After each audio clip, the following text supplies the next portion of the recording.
Tours et les marais Poitevin. Et on suppose que cet obus, il était resté pendant toutes ces années, soit dans un marais, soit dans un endroit non accessible par les gens, et la combustion se serait déclenchée soit par un phénomène de choc, ou alors un effet thermique à long terme.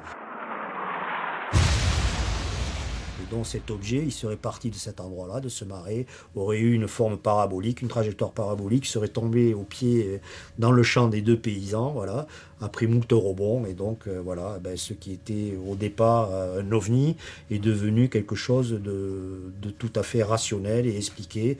C'était juste un obus allemand de la Deuxième Guerre mondiale.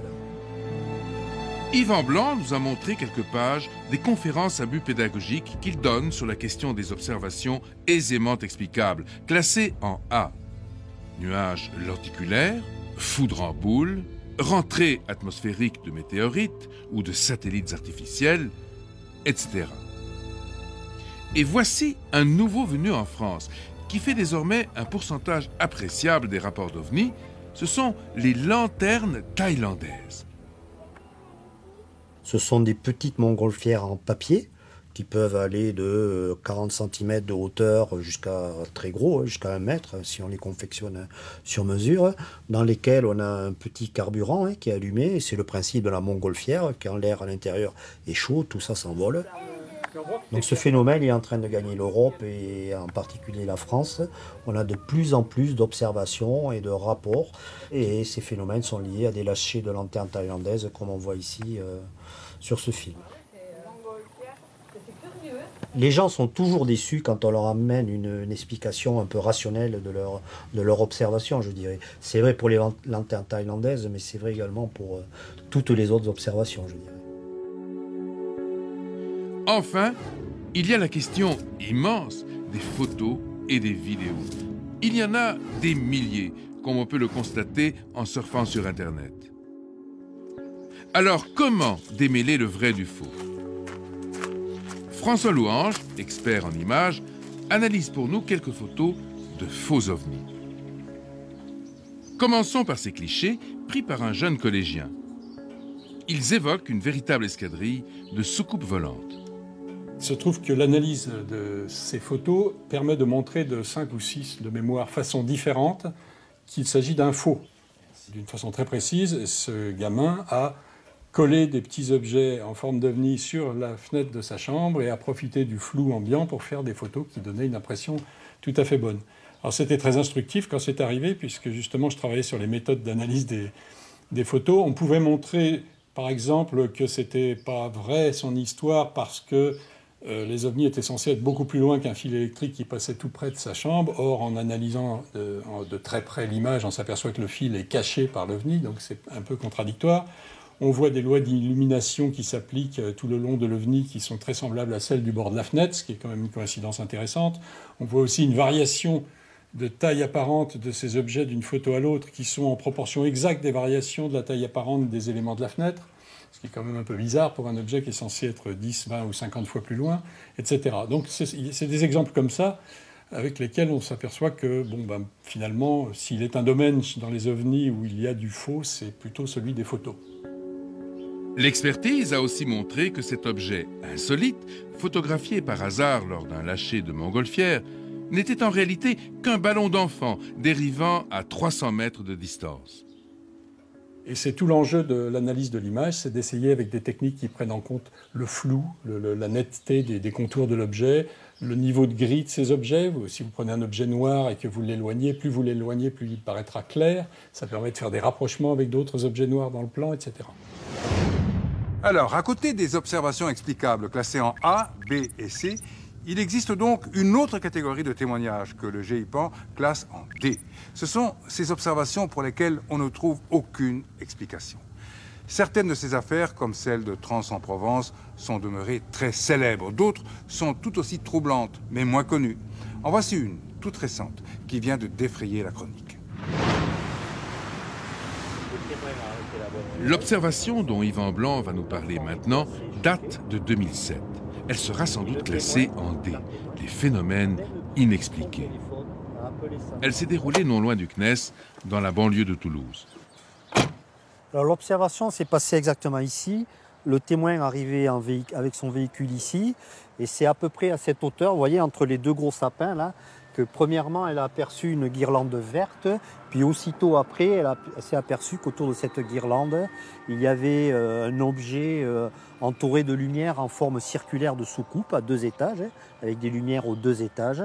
Et donc elle était accompagnée de son enfant, elle a pris aussitôt son téléphone, elle a appelé sa mère pour lui décrire l'observation qu'elle voyait. Pendant ce temps-là, son enfant était assez émotionné et affolé dans la voiture et il s'est mis un peu à pleurer. Donc elle a arrêté de suite son coup de fil en disant à son enfant bon ben arrête. L'enfant toujours en pleurs lui disant maman démarre, j'ai peur. Donc elle a redémarré si vous voulez la voiture. Elle a continué jusqu'à la prochaine intersection là. Elle a tourné à gauche et juste après l'intersection, elle a à nouveau regardé du côté gauche, c'est-à-dire du côté où elle avait vu la première observation. Et là, à ce moment-là, elle s'est aperçue que le phénomène avait complètement disparu.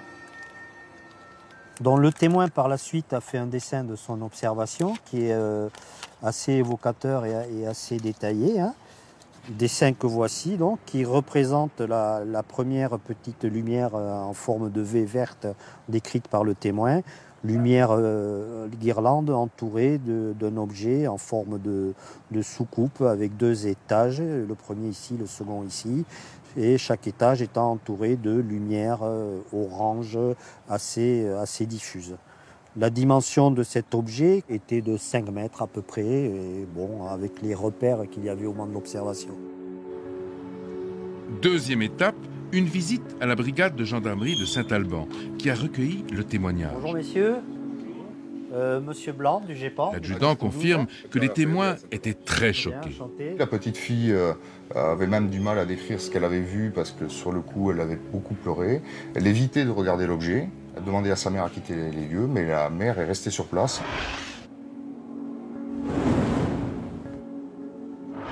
Une fois qu'elles sont parties, nous sommes rendus sur les lieux. Tout d'abord pour regarder s'il y avait des objets, des traces, des indices qui pouvaient se présenter. S'il y en avait eu, on aurait fait un gel des lieux pour faire des prélèvements. Dans ce cas-là, il n'y en avait pas.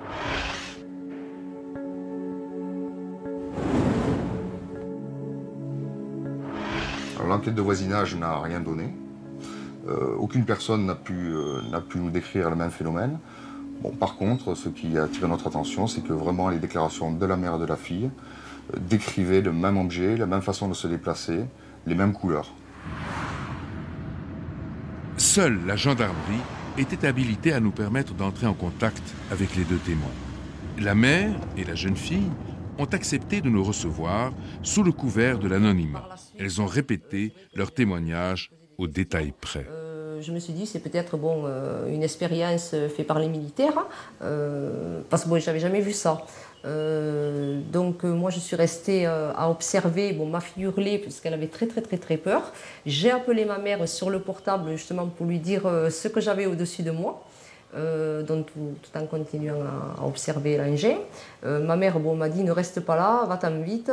Bon, je pense qu'elle avait un petit peu la trouille, elle ne savait pas ce que c'était.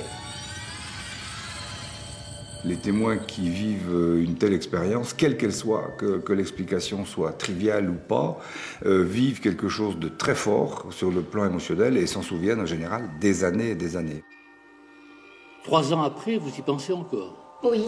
Ah oui, bon, on ne peut pas oublier des choses comme ça. Moi j'ai très peur. Elle a peur. Et j'ai pleuré. Vous y repensez encore?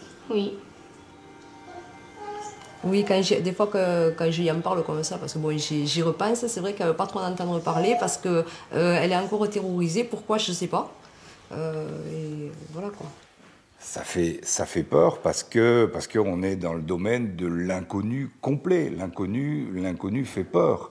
On n'a pas la moindre idée de si ça existe, de ce à quoi ça peut ressembler, quel peut être le niveau de technologie. On a tout vu dans les films. On a vu E.T., l'approche gentille de l'extraterrestre, mais on a vu aussi la guerre des mondes. Donc on n'a aucune idée de ce qui pourrait se produire si un tel choc se produisait. Donc ça fait peur. Ça me paraît normal. Dans la masse des clichés, expertisés par François Louange, quelques-uns restent des énigmes. Celui-ci, par exemple, pris au-dessus du Costa Rica en 1971. Alors si on regarde cette photo de très près, on s'aperçoit qu'elle a une forme bizarre qu'on pourrait qualifier d'une cymbale vue du dessus ou du dessous. Si on la regarde de plus près, en gros plan, ça donne ça. Alors, évidemment, si elle est au sol, elle représente un objet qui est très gros. Si elle est en l'air, on n'en sait rien, on ne saura jamais. Des études ont été faites pour essayer de voir par rapport à l'environnement quelle taille elle aurait. Donc si elle était au sol, elle serait assez grande, plusieurs dizaines de mètres dans ce cas-là. Et également des mesures qui ont été faites pour regarder l'éclairage, qui plaident plutôt si l'objet est en bas pour un objet creux que pour un objet convexe. Et puis voilà, il y a eu beaucoup de recherches, mais aucune trouvaille de fait dessus. Je pense qu'on n'aura jamais l'explication finale de cette fameuse image de Costa Rica, qui reste un grand mystère. Je l'appelle un opniste, un objet photographié non identifié. On ne sait même pas si ça vole, puisque c'est vu sur l'eau. Alors, dans le chapitre inexpliqué, je vais vous montrer quelque chose de totalement inédit que j'ai dans mes cartons depuis quelque temps, qui m'a été fourni par un professionnel de l'image, qui est un ami qui s'appelle Raphaël Hopi, et qui a filmé pendant un certain temps toute la trajectoire de la pleine lune dans le ciel de Barcelone. Et tout d'un coup, en visionnant ce film, il s'est aperçu que pendant une période de 2 minutes que vous allez voir en accéléré ici, il y a un objet qui passe au-dessus de la Lune avec une trajectoire très étonnante. Regardez apparaître l'objet ici. On voit bien qu'il a une trajectoire qui est tout à fait liée à la Lune et pas du tout à la Terre. Ce que vous venez de voir se passe en 2 minutes. Donc cet objet orbitait certainement autour de la Lune, donc avait une taille, en tout cas sa taille apparente, les traces qu'il laisse, qui sont colossales si on se réfère à la Lune. Je le repasse une seconde fois. Voilà. Alors, c'est quelque chose qui reste tout à fait inexpliqué, puisque aucun travail approfondi n'a été fait. J'espère pouvoir, avec le CNES, approcher des astronomes déjà pour essayer de reconstituer à l'heure et à la date où ont eu lieu cet événement. Est-ce qu'il passait un objet connu en orbite autour de la Lune ou entre la Lune et la Terre? Je ne sais pas. Voilà, c'est un cas ouvert tout à fait inédit. Dans la mesure où il contient une grande part de mystère, le phénomène OVNI enflamme les passions. Depuis toujours, il oppose radicalement 2 camps. D'un côté, il y a les sceptiques, tenant d'une approche rationnelle, et de l'autre, il y a les ufologues. Et ces derniers n'ont aucun doute sur l'origine extraterrestre de ces mystérieux objets. Nous savons que nous avons d'énormes indices qui nous laissent penser que l'hypothèse extraterrestre est la plus séduisante. Voilà où nous en sommes. Maintenant, c'est une intime conviction, ce n'est pas une croyance. Ce n'est pas une question de foi, c'est une question de se pencher sur des dossiers solides, des dossiers politiques, des dossiers militaires, des dossiers issus de l'Air Force américaine, des services de renseignement. Et une fois que vous avez mis votre nez dans ces dossiers-là, vous ne regardez plus le ciel de la même façon. C'est une histoire où on avance de 2 pas, on recule d'1 pas, mais on avance de nouveau de 2 pas. Si vous faites l'addition, vous avez quand même avancé un peu. Vous savez, le phénomène est impréhensible, c'est-à-dire qu'il nous échappe, il joue avec nous, enfin j'ai l'impression de ça, et qu'il s'adapte. Il s'adapte à notre banque de données, il s'adapte à notre psychologie, il s'adapte à notre siècle. Il y a eu des véritables démonstrations aériennes. Il y a un témoin militaire, un officier, qui a vu une escadrille d'ovnis plonger vers le sol, vers la base aérienne où il se trouvait, en formation, faire une ressource et remonter à 45 degrés à toute vitesse. C'est quoi ça? C'est ce que les philosophes appellent une monstration. C'est une démonstration. Regardez-nous, voyez ce que nous savons faire et réfléchissez. Une question. Beaucoup d'observations, notamment aux États-Unis, ont été faites par des militaires. Est-ce que vous pensez, vous, que l'armée nous cache quelque chose? Ah, évidemment, sans aucun doute. Sans aucun doute. Mais qu'est-ce qu'elle sait? On leur apporte des rapports, ils en ont, mais les détails, on ne peut pas les avoir. C'est bouche close, il n'y a pas d'information. On ne nous dit même pas un mensonge pour nous envoyer balader. Ça n'existe pas. Dormez tranquille, messieurs, dames, il ne se passe rien. Nous voici à présent dans le splendide parc Montsouris, à Paris. Nous y avons rencontré la doyenne des ufologues français, Francine Fouéré, 85 ans.